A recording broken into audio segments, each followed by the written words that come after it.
Praise the lord. యేసుక్రీస్తు దివ్యనామంలో ఉదయకాల సమయంలో ప్రభుతో ప్రతిదినం అనే ఆధ్యాత్మిక కార్యక్రమాన్ని వీక్షించుచున్న దేవుని బిడ్డలైన మీ అందరికీ నా హృదయపూర్వక వందనాలు తెలియజేస్తున్నాను.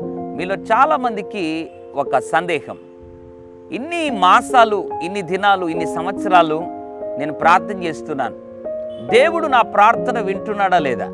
దేవుడు నా ప్రార్థన కనుక విని ఉంటే నాకు దేవుడు జవాబిచ్చేవాడు కదా, మరి ఎందుకు నా యొక్క ప్రార్థనకు జవాబు ఆలస్యం అవుతా ఉంది అని ఈ ఉదయకాల సమయంలో నీవు చేస్తున్నటువంటి ప్రార్థనను బట్టి నీ జీవితంలో రకరకాలుగా సందేహంతో, సంశయంతో దేవుని సన్నిధిలో ఉన్నావా?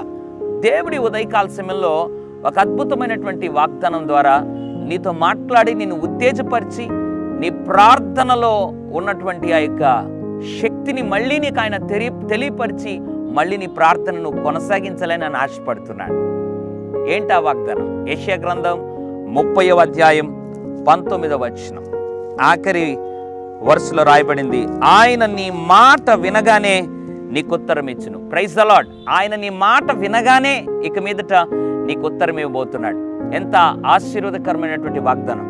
ఇంతకాలము నువ్వు ప్రార్థన చేస్తున్నావు కానీ దేవుని దగ్గర నుంచి ఏ విధమైన జవాబును పొందుకోలేకుండా నీ జీవితంలో రకరకాల సందేహాలతో, నిరుత్సాహ నిస్పృహతో సాగిపోతున్నావా? ఇక మీదట అలా ఉండదు. దేవుడు అంటున్నాడు, నీ ప్రార్థన వినగానే నీకు ఇంకా ఉత్తరం ఇవ్వబోతున్నాడు. నమ్ము, విశ్వసించు. ప్రతి ప్రార్థనకు దేవుని దగ్గర నుంచి ఇక మీదట నువ్వు జవాబు యేసు నామములో పొందుకొందువు గాక. పరిశుద్ధుడా, ప్రేమగల తండ్రి, నీకు వందనాలు.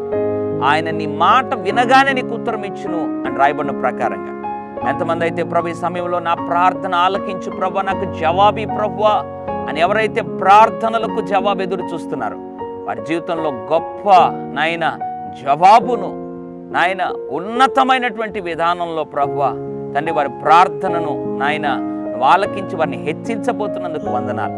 జవాబును దయచేయబోతున్నందుకు వందనాలు.